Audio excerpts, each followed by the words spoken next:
บายดีเนาะตอนนี้ก็อยู่ห้อง คนเดียวบ่ได้เฮ็ดหยังเบิดมื้อเลยมื้อนี้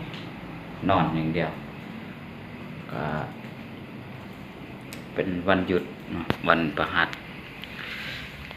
โอ้ยมาจดสมุดบันทึกกันหน่อยหนึ่งเนาะ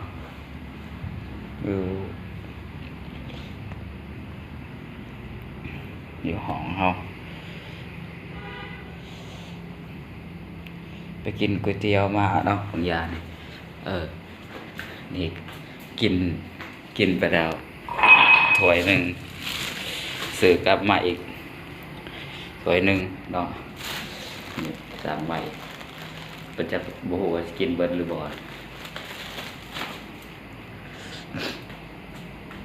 ก็สิสั่งมากะคิดว่าคันหิวตอนเดินก็สิกินขี้ขานออกไปใหม่เนาะปกติก็ขี้ขานออกไป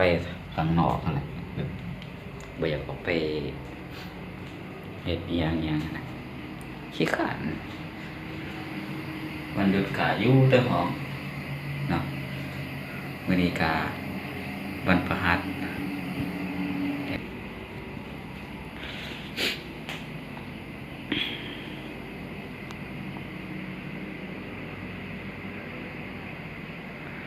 หน้าก็ซิวลายเนาะสองนี่บ่แม่นสองนี่ดอกมันมาลายมาแต่ใดแล้วล่ะหน้าก็มีแต่ซิวหน้าเหี่ยวขี้เหล็กเว้ย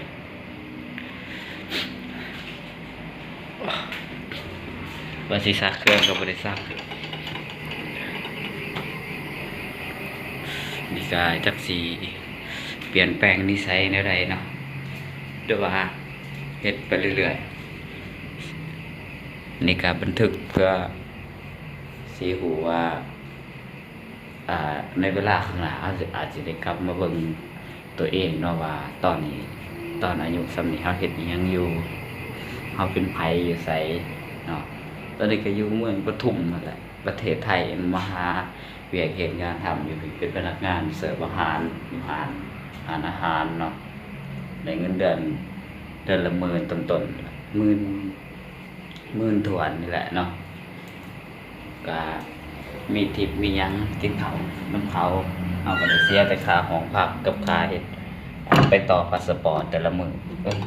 แต่ละเดือนเนาะทุกเดือนต้องได้ไปต่อพาสปอร์ต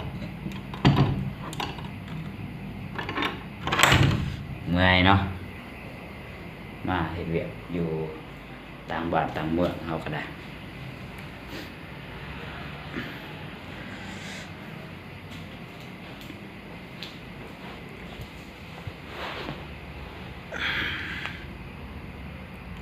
ใจหนึ่งก็ท้อคือกันกลับบ้านอยู่แต่ว่ามันได้มาแล้วจะได้ก็ต้องลุยต่อแหละ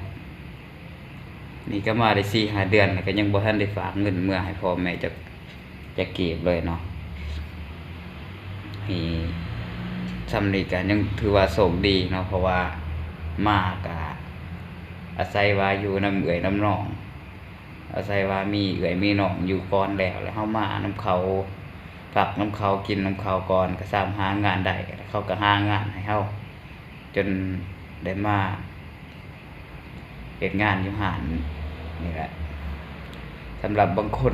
คนที่ว่ามาใหม่นี่อาจบ่มีอ้ายมีน้องมาด้วยตัวเอง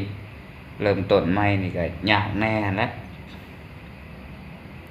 อย่างน้อยก็ต้องมีผู้พามาแหละเสียใจคนอื่นก็ลำบากนี่ก็ว่าเอื้อยน้องตัวเอง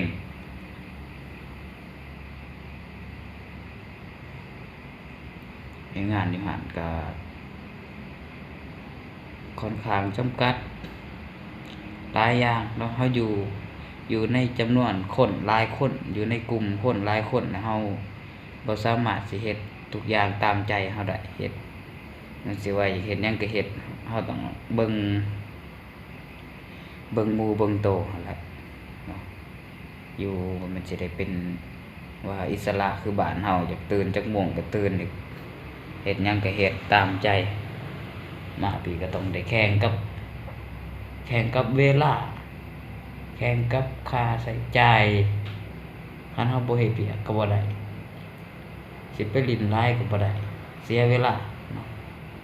เราก็คิดใจว่าตอนนี้ก็อายุ23ปี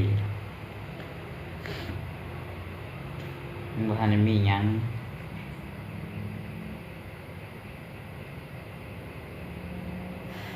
23ปีจะน้อยก็24เฒ่าไปซื่อๆบางคนก็มาไทยก็ขาดแต่ลิ้นแต่กินหลายเนาะอยู่ 4-5 ปีก็ยังบ่ทันได้ทุนตั้งต้นตั้งโตได้หรือก็มาได้5 เดือนยังบ่ทันได้เงินอยู่เนาะก็บ่แม่นว่าย้อนใส่ใจดอกมันหักสิตั้งโตได้มันก็ยากเพื่อสิได้อยู่เป็นหลักเป็นแหล่งเพื่อสิหางานได้